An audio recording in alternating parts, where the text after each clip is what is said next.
in your lovely kitchen. Full stomachs. And oh my gosh, thank you for feeding us. And I'll look at the display of glorious food. My goodness. There's lots. This is amazing.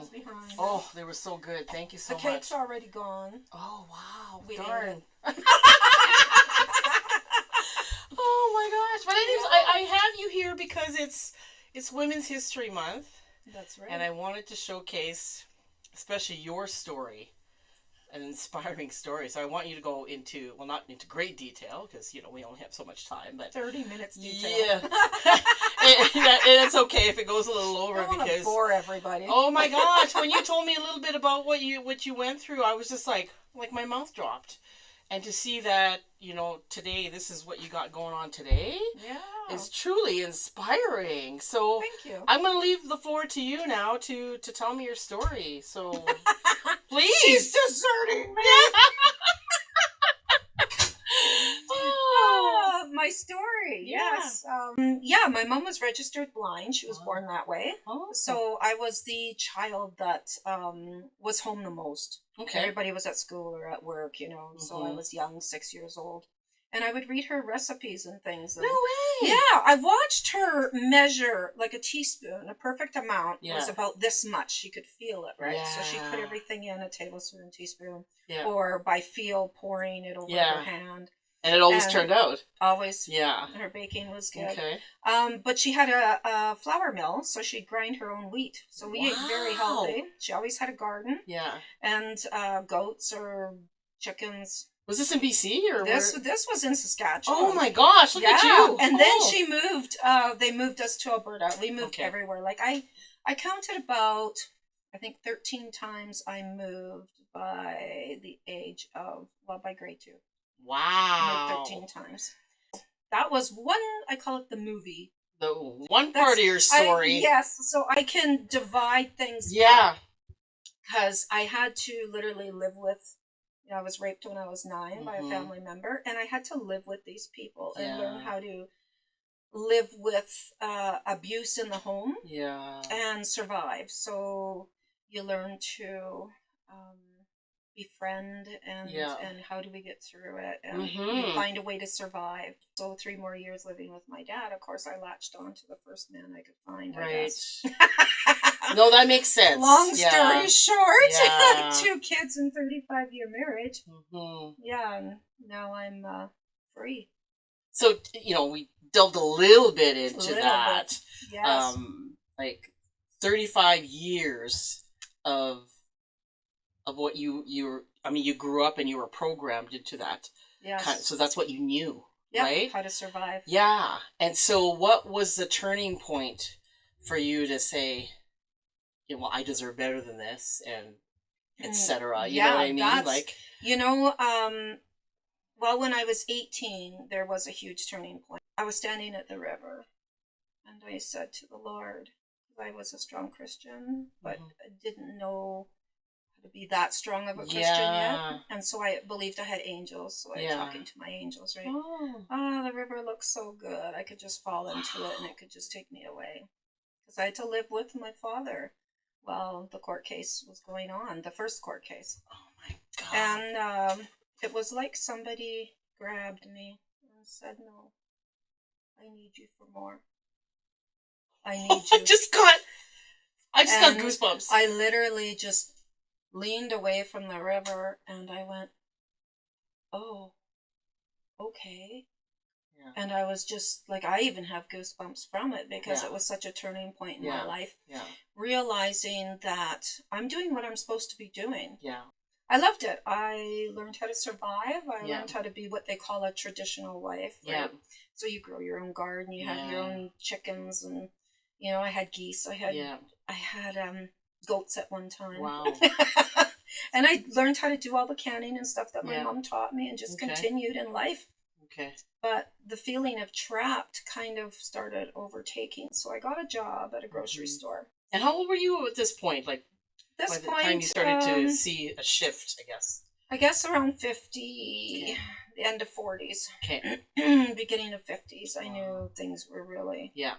So I got a job at the grocery store, I think 7 years ago it was. Okay. And I learned to be a cake decorator.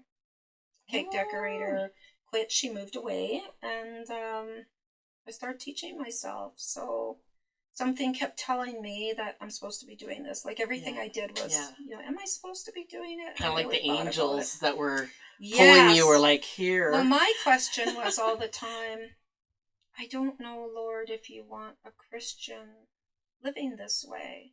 Like, do you want your daughter to be living and treated this way? And that was my question. And my daughter started sending me all these YouTube videos. Okay. And I started realizing that that's what I'm going through in all the YouTubes. So explain to me what kind of YouTube a lot video? of narcissistic. Oh, yeah. The controlling. Right. Like one part for me to go on was forgive my father. Yeah. But not forget. Because Absolutely. I can't let anybody else in harm's way. Yeah. Right? Yeah. So meeting him, my kids were adults. Forgiving, and then my spiritual journey really grew with the forgiving part. Wow. I couldn't forget, but I knew forgiving was a way to really grow, which blew my mind.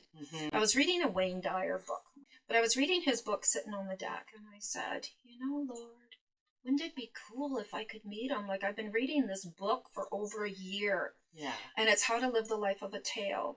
And it really resonated with me and my spirit and my soul. And I was just so blown away. All of a sudden, somebody sent me something and said, Wayne Dyer's coming to Vernon. Wow. I said, what? That's like 45 minutes from me? Are you kidding? Holy. So I got VIP tickets, went by myself. Good for you. That was a growing point. That's because you can't go by empowerment yourself. Right there. So that's how I really started. Good for you. I can do this. And I went by myself. Oh my gosh. I met some wonderful women there, and we got pictures with Wayne Dyer, and Wayne Dyer and I talked about our dads and cried.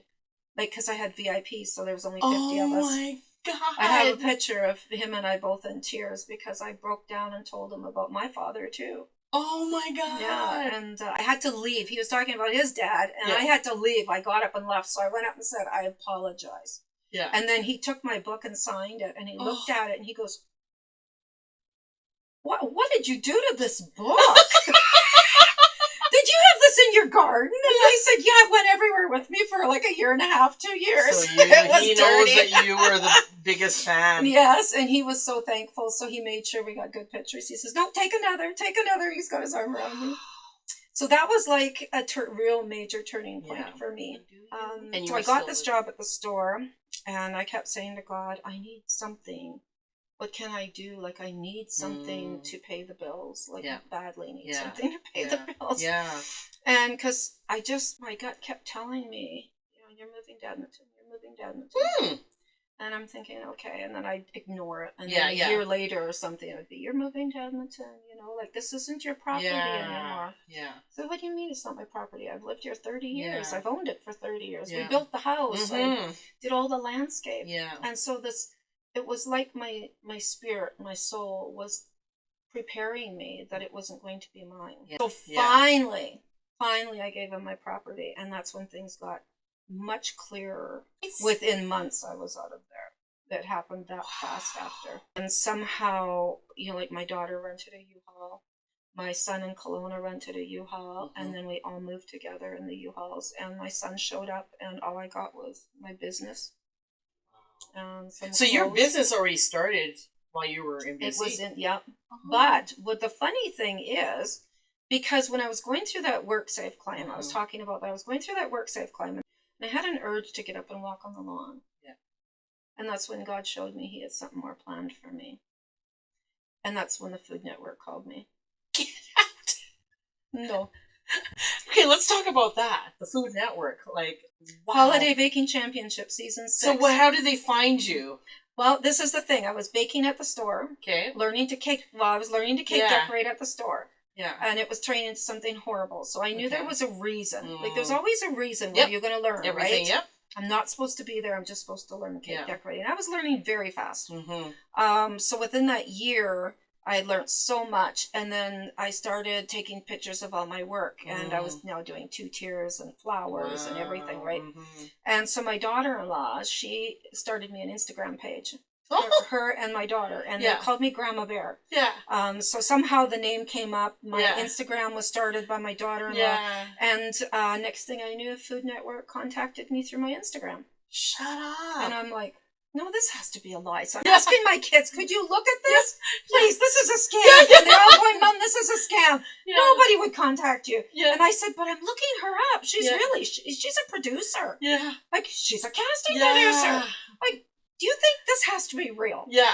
And so finally, 3 days later, I ignored her for 3 days, and she messaged me again on Instagram in the open for public to see. Yeah. Would you be interested in doing a baking show? And I'm like, yeah, I think so. Yeah. That was my reply. I think so. So I phoned her number. She private messaged me again, Yeah. left her phone number. I phoned her number and said, yeah, I'd love to talk to Yeah. you. She says, well, I'll call you. I'm just having lunch right now. I'll call you back. Yeah. So I get home. We talked for an hour and 20 minutes, Wow. and we were laughing our asses off. Yeah. It was so funny. And then, oh, I should go now. She goes, this was the most awesome interview. And I said, interview? Interview? Okay. what do you mean interview? She Oh. goes, this was an interview for you to be on the show. I'm putting you right through to the casting producer. Oh my goodness. And I'm like, what? She says, yeah, next week you're going to talk to the producer. So I went and got my face all waxed, and I got, everything all done, my hair done. I'm like, oh my goodness, like they're going to see this me is really going to happen on Skype. I'm talking to a producer. So I'm sitting there. She comes on, and I said, you must be somebody so special, so important. Yeah. I went and got a wax job for you. We both burst out. That cut the ice right there. Yeah. We were laughing so hard. And then you end up talking to network executives and more producers. Yeah. And next thing I knew, I'll believe it when I get the tickets. Yeah. And next thing I knew, I'm crossing the border and another guy's picking me up. Crossing the border, sorry, where was this LA. happening? What? Yeah, flew to LA for No way. They put you in a hotel and everything. Yeah, it was wonderful. So the experience, I mean, this must Being alone again. Oh yeah. When you're controlled so Yeah. much and you don't know how to be alone. You're How did that afraid. feel? Free. That's when I realized when I did that show. Yeah. I love how, like, well, I'm not religious, but I'm spiritual, so I believe in, I say universe. Yeah. But God, whatever, creator, everyone has a different... Whatever you right? believe in. And it's like, they put this in front of you to like, okay, I'm going to Yeah. move you in a different direction now. And that LA trip, obviously, that being on that... It was huge. Oh like, my gosh. I said, I was so excited when the Lord showed me what I saw on the lawn. Yeah. And the question was, do you want to do this again? Mm. And I'm screaming, yes, because Yeah. I was in a Silence of the North Mm. fill-in when I was about 10 years old, I think, or Okay. 13. Mm-hmm. And then I did You Gotta Eat Here Oh! at the Burner, because that's where we lived, was in Malaqua by Wow. Sigamoose, BC. And so I did You Gotta Eat Here, and I was throughout that. And Okay. so that's why they picked me. They had something to Yeah. watch, to see that for I'm sure. this goofy person Yeah. having fun, And then your laughing. social media. Yeah. So then, and they're on the social media. Yeah. They loved my piping of flowers and everything on the cakes. And she said, that's how I found you. She said, is Instagram. It's really like amazing. looking up, and what you do is different than most. Wow. So you went through that experience, and now you're, God and is then I got feeding asked, you. and then I got asked to do Big Bake Canada. Wow. So then I went and did a 5.5-foot tall cake with Oh my God. with my cousin and a friend of mine. Okay. Yeah, so we did that, Okay. and it was just really clarifying. Yeah. I'm different.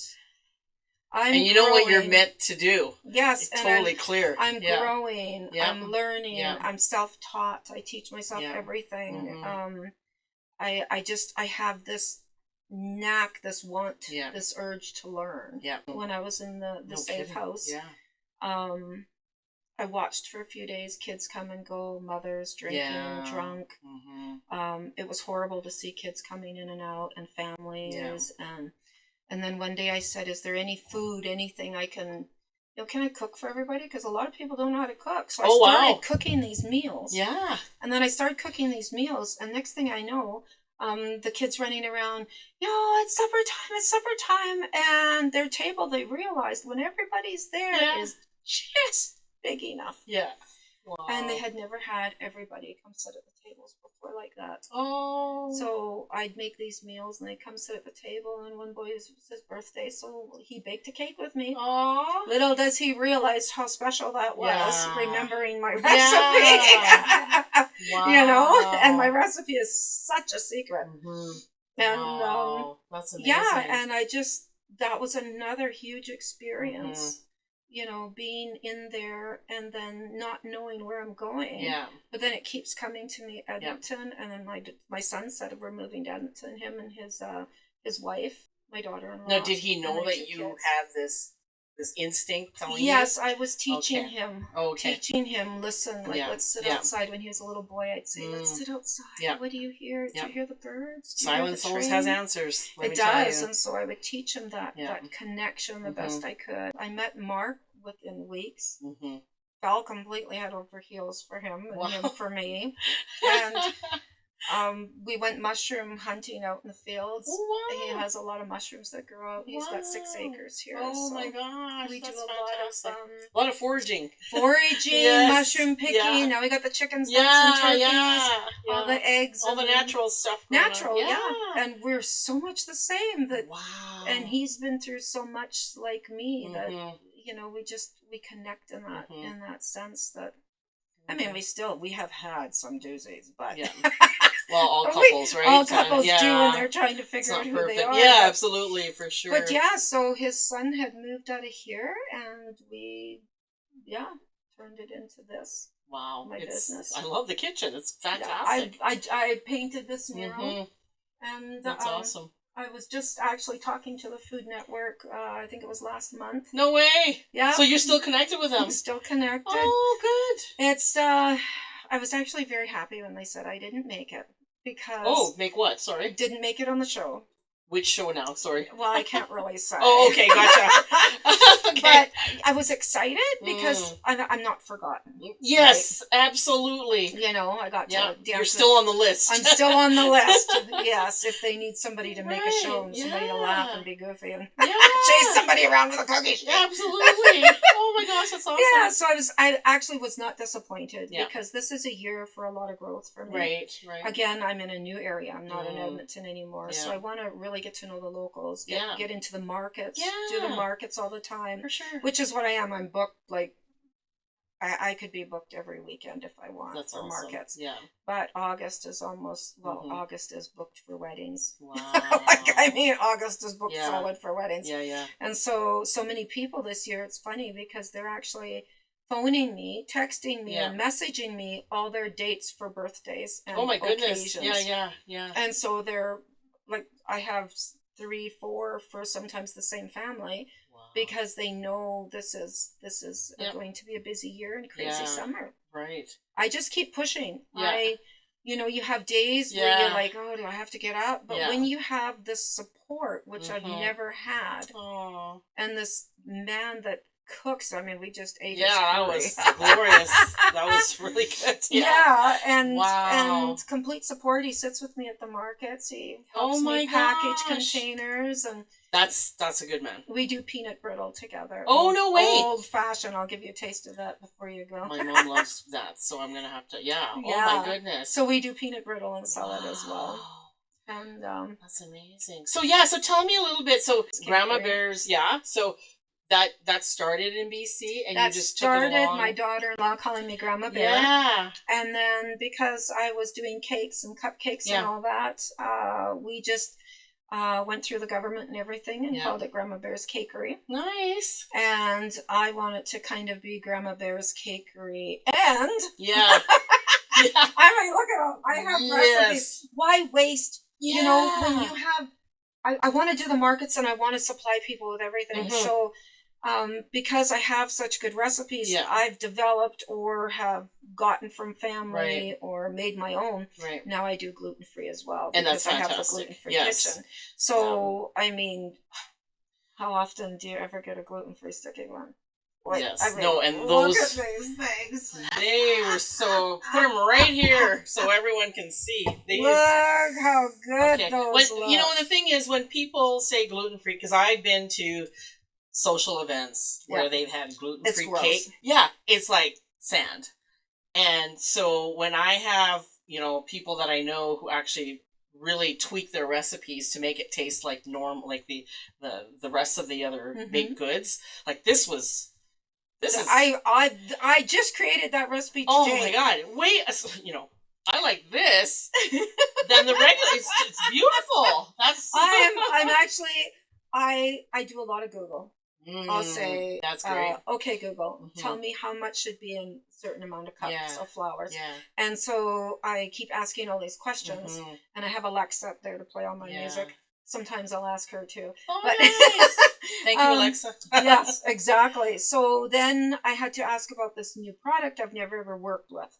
Right. And it costs a lot. Okay. Like, if you want to have good gluten-free baking, my flour is extra special because it's my own creation. Oh, nice. And nobody carries it. So there's a lot of secret behind my gluten-free, because in 2004 I was diagnosed with celiac disease and lupus at the same time. Oh my goodness. Thyroid, fibromyalgia. Stress will create.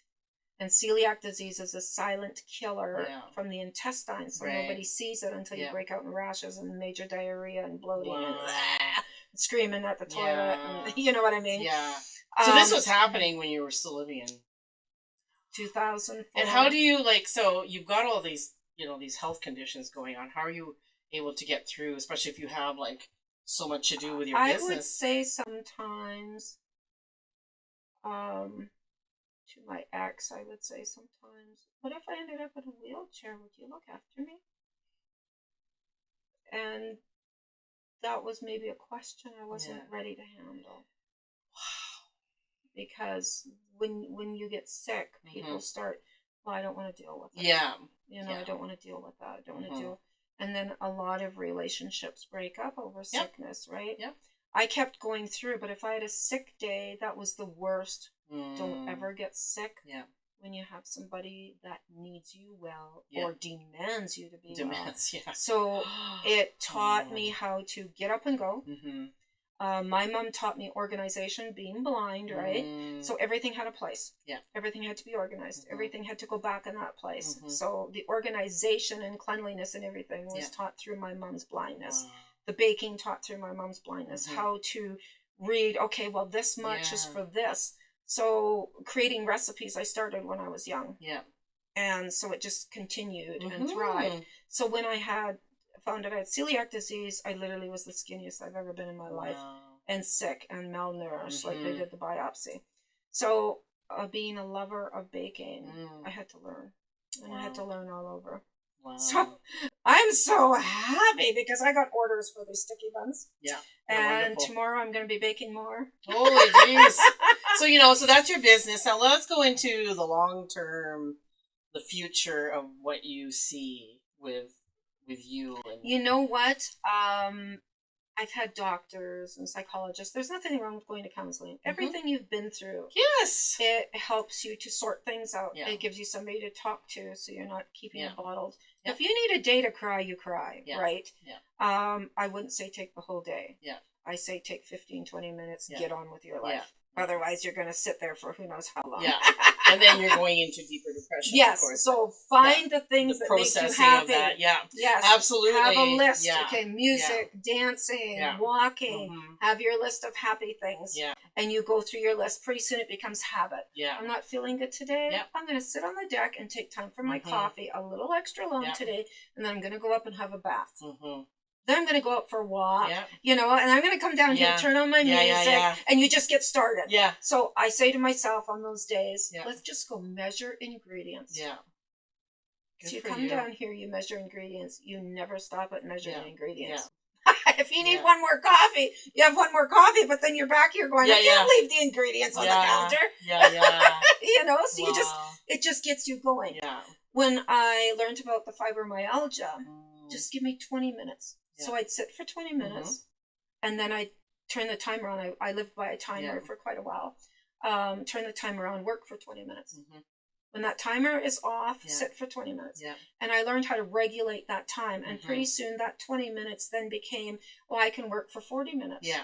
And then 20-minute break. That's awesome. So I still make sure in my daily life, if I feel tired, I can go upstairs and nap. That's why I have to be at home. Yeah. I like that you mentioned it's a habit that we, like, each of us all have to try to learn. Right? Yeah. So good for you for doing. That's great. Well, it's the thoughts that can kill us. It's yes. the thoughts. Oh my gosh. Those negative thoughts. If you wake up and every day is gloomy, you're going to have a gloomy day. Yeah. I'm telling you. I was changing all my thought patterns. Yeah. From, oh my goodness, I could get in an accident today, to my angels are by my side. You know, it's funny that you mentioned this because, like, you know, you've now talked of your experience.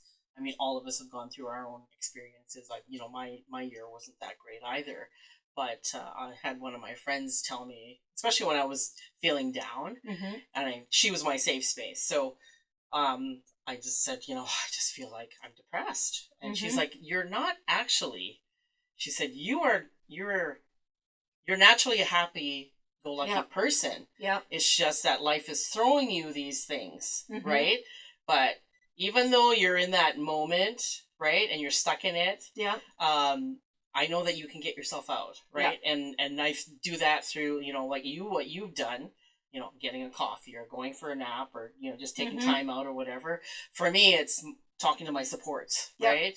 Doing that venting and releasing for me. Talking to a support is a huge one. Yeah. I don't have a lot of supports. Since and I'm moving to Alberta, I had to learn. You have to be here for 3 months or a year or something before you get a lot of you know, and things can happen. And it's appreciating what we have. You know that van out there? Yeah. It was given to me. Oh, what? Yeah, by a lady. The one with your logos. I call it God's van because it was given to me, and she said to me, I don't know why I have to tithe you this money, but it's for a van. So I have to buy you the van. So she bought me the van, and I thought, you're just joking. Yeah. And she called me one day and says, come pick up your van. I said, what? And she goes, no, I'm serious. Because God told me that I had to tithe this money to get you a van. And that's how you met her? She was a stranger. I met her on the side of the highway she was picking up a cake from me. And we had this major spiritual connection. And we'd have coffee and talk, and it was wonderful. Yeah, I get that, because even through my experience, I've had people come into my life, especially on this, you know, journey that I've been on with, you know, my podcast, my business, and it's like, really, like, the universe, creator, God, whatever it is for you, things to you. Yes. Because I've had people that I've met, and I'm like, why do I deserve you? You know what I mean? Yes. It's like, why are you giving me, and I haven't given as much as you've given me, you know, and I'm usually like, my love language is gifting, right? Yeah. And so when someone else does that more than me, it's like, it's not a competition. It's more like, wait a second, I'm not used to this. Yes, that's me too. And we put up these walls where we have to remember, we're a prayer that's answered to people too. Yeah. Like, we may not understand that, but when somebody wants to give, and I never accepted anything before, like, really, I'm not used to getting. Me too. That van's what moved me. I had so much stuff packed in that van. That van is the only vehicle I took. Wow. It literally moved me. And she said to me one day, do you think it's going to move you? And I said, I don't know if I can handle that question right now. Wow. She says, what if you end up in Alberta like I did? Oh my God, so this was BC? This was still in BC. Holy! I'm going to ask you a very important question. Okay. And I want to know what really matters to you. What matters to me is, I don't know my customers. I love them. I love people. And I've said that so many times. Yeah. I love people. Yeah. My favorite time is when, like, one lady came here to do a cake consult. I've never had that before, but she wanted to come and have tea and do a cake consult. A meeting with my customers, markets. I love markets. I can't sit down. I'm standing there. Yeah. Yeah. Well, it's a connection, right? I crave connection. I do, because how many years was I without? Yep. And the most important thing to me was meeting, you know, I hugged a stranger just the other day. Her kids were crying in Superstore. Yeah. And she's younger, and I think she had like 4 or 5 kids. Yeah. And I walked up to her, and the babies would not quit screaming. Yeah. And we were in the fruit aisle, and I just walked right up to her and said, could you use a hug? Yeah. She goes, you know what? Why not? Aww. And we just embraced. That's so wonderful. And, you know, it's these little experiences that mean so much. They're huge. To somebody that's going through, you know, how do we know her story? Yeah. Nobody knew my story, but there were so many times people wanted to hug me, or are you okay? Yeah. Or you've got this horrible feeling and your face is white and you feel like devastation and everything's coming to Yeah. No, I get you. You know, and that makes sense to me too, because, you know, when I'm out in the world there too, and you know, it might not be that kind of kindness, but a random act of some sort, right? And it's like, I'm not going to stop doing this even if other people think it's weird, because this world really, there was a post on it on Facebook, you know, this world really needs more of it. So they need love. We got to continue it regardless. We need to. And we need to get people to understand that there is a connection with their higher, whatever it is, and to become in tune with that connection is a huge spiritual journey. Yeah. And then you find the peace and the happiness. I don't know half the time how I'm going to pay my bills. Yeah. Something kept telling me, make the gluten-free kitchen, so I did. Yeah. And then start baking all this stuff, so I did. Slowly, I'm doing what, and now I feel like, okay, this is what I'm supposed to be doing. I'm supposed to be doing markets on. I need my extra time filled, which is creating this recipe, and everybody's like, gluten-free sticky buns! And I'm like, yes, this is it! Oh my goodness, I just want to eat them all! And then, you know, like coming and doing what I used to do all the time at home, but in a larger scale. Like, you know, the huge trays of things, and then packaging it up. Like I'm doing the Good Samaritan market at the end of the month, March 28th. Yeah. And I'm going to do that and bring smaller pieces for the seniors and stuff. And and that's so they can, lovely. you know, even just a few cookies in a bag so they can buy them. And, you know, wonderful. or just little trays. Yeah. I love people. Yeah. And there's just not enough of it. I agree. There isn't. Good stuff. No. Okay. So to me, it's if I'm supposed to pay my bills, I'll pay my bills. Yeah. I don't worry about it. Yeah. I don't worry. Yeah. I you know, it's hard. There's a lot of bills out there, and my bank account went well, you know, after Christmas buying supplies. Well, you know what I say is just like every morning is I'm just trusting this process. I'm just trusting. We have to and be thankful. Yeah. Key is thank you. Yeah. Thank you, Lord. Thank you. You know, whoever you believe in or what you believe in. Thank you. Thank you. Thank you. Yeah. It's and that's the most important thing is thank you for Yeah. you know, the food. Thank you for this kitchen. Thank you for letting me have a roof over my head. Another day of life. Yes, exactly. For the sunshine. Yeah. For the cup of coffee in the morning. Exactly. That's all it is. Yes. Yeah. Yeah. And Thank you. Thank you for coming. Thank you. Thank